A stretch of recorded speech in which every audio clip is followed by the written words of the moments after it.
नमस्कार दोस्तों, मैं एकता शर्मा क्षितिज फाउंडेशन से। आज हम आपको बताएंगे कि न्यू बोर्न बेबी की कैसे केयर करते हैं।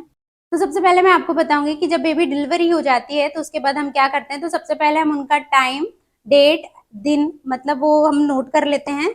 इसके बाद हम देखते हैं कि बेबी में वर्निक्स कोसा नामक एक डिस्चार्ज होता है, वो लगा हुआ होता है, तो उसको हमको वाइप करना होता है। तो वाइप करने के लिए हम क्या करते हैं, मदर के एब्डोमिनल में उसको रख करके वाइप करते हैं। तो इस तरीके से हम उसको वाइप करेंगे।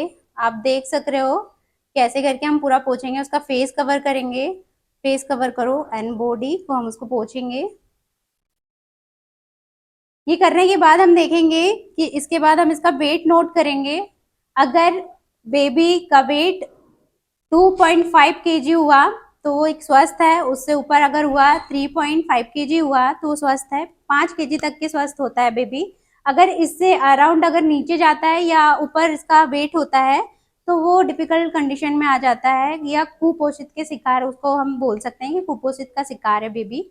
इसके बाद हम इसको वेट करने के बाद हम इसको रैप करेंगे।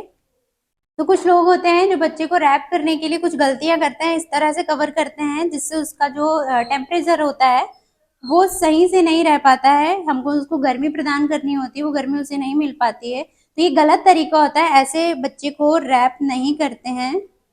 ऐसे करके इसको रैप नहीं करते हैं। कुछ लोग ऐसे ही उठा लेते हैं ऐसे रख के, तो हमको ऐसे रैप नहीं करना है। अब हम आपको बताएंगे कि इसका सही तरीका क्या होता है।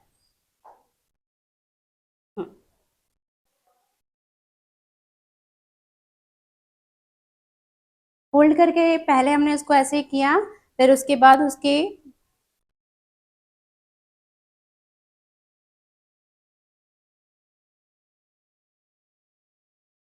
फोल्ड करके उसके हमने क्या करा, उसकी बॉडी से नीचे कर दिया। फिर उसके बाद हमने क्या किया, नीचे की चादर को ऊपर करके फोल्ड किया। फिर इसके बाद हमने इसको लेकर साइड में रख किया। देन हम इसके नीचे फिर इसको नोट लगा देंगे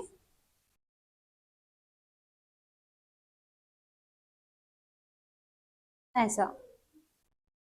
और उसके बाद बेबी को हम ऐसे इस तरह से फोल्ड करेंगे। अब मैं आपको बताऊंगी कि कुछ हमारे घर के जो फैमिली मेंबर्स होते हैं वो बच्चे को लेते हैं और ऐसे उछालते हुए खिलाते हैं। तो हमको ऐसा नहीं करना चाहिए। ऐसे करने से हमारा जो न्यूबॉर्न बेबी होता है उसका जो बोन्स होती है वो सुचरिंग के द्वारा जुड़ी हुई नहीं होती, जिससे उसको ब्रेन हेमरेज या ब्रेन डैमेज होने के चांसेस रहते हैं। तो हमको ऐसे नहीं खिलाना चाहिए, हमको ऐसे होल्ड करके रखना चाहिए और हल्का ऐसे हिला के दिखाओ, बस यूं हमको ऐसा करना चाहिए। नेक्स्ट मैं आपको बताऊंगी कि जैसे हम बच्चे पकड़कर उठा लेते हैं तो ये बिल्कुल गलत तरीका होता है। इसमें क्या होता है कि इनके जॉइंट्स जो होते हैं वो जो हमारी बोन्स होती है वो खसकने की ज़्यादा रिस्क रहती है। तो हम इसको या तो ऐसे पकड़ के नहीं उठाएंगे या सिर्फ हमको ऐसे नहीं उठाना है या सिर्फ ऐसे पकड़ के नहीं उठाना है। अभी आपको उठा के बताएंगे कि हम इसको कैसे होल्ड करते हैं।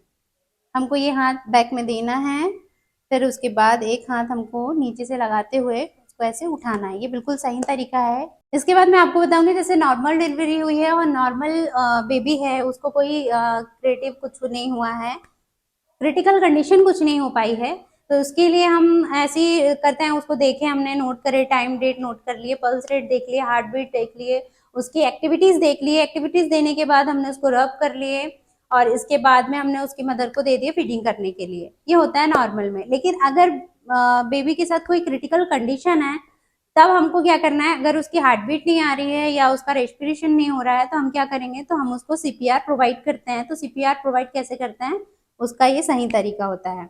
हमको सीपीआर देते समय ये ध्यान रखना है कि बेबी के नीचे कुछ तो नहीं, हम उसको समतल जगह पर लेटाएंगे और उसके बाद हम उसको सीपीआर देना चालू करेंगे। तो जब हम बेबी को सीपीआर देते हैं, प्रोवाइड करते हैं, तो जब हमारा हार्ट होता है वो स्टर्नम के पीछे मीडिया स्टर्नम में स्थित होता है, तो वहां हम उसको देख करके और उसके बाद उसको प्रेस करना स्टार्ट करेंगे। प्रेस करते जाएंगे एंड उसको ब्रीथिंग देते जाएंगे और उसके बाद हम देखेंगे कि उसमें प्रक्रिया चालू हो गई है और उसकी धड़कन महसूस होने लगी है, उसकी पल्स महसूस होने लगी है, तो हम ये प्रक्रिया यहीं पर रोक देंगे। इसके बाद हमने सीपीआर प्रोवाइड करे। इसके बाद हम देख रहे हैं कि बच्चा सांस तो ले पा रहा है, हार्ट बीट भी चल रही है, बट क्राइंग नहीं कर पा रहा है। तो उसके लिए हम क्या करते हैं, उसके लिए हम इसको से होल्ड करके पीछे पलटाकर उसके पीठों में ऐसे थपथपाते हैं और इसके बाद हम देखते हैं कि बच्चा रोने लगा तो ये प्रक्रिया हम बंद कर देते हैं। 2 से 3 बार हम ऐसा करते हैं, उससे बच्चा रोने लगता है और प्रॉपरली सब कुछ ठीक होता है। जैसे कि आपने जाना कि न्यूबॉर्न बेबी की कैसे केयर होती है, इसमें हमने ये जाना कि अगर आप घर में ही अगर बेबी को कुछ हो जाए या फिर उसकी हार्ट बीट ना चल पाए तो आप उसे सीपीआर दे सकते हो और उसकी केयर कर सकते हो। कैसे होल्ड करना है बच्चे को, कैसे रब करना है, देन उसे कैसे उठाना है, उसको कितना जंप कराना है, जितना जंप नहीं कराना है, ये सारी चीजें हमने आपको बताई है। तो हमारे इस वीडियो को देखने के लिए हमारे यूट्यूब चैनल को सब्सक्राइब करें, लाइक करें। Thank you.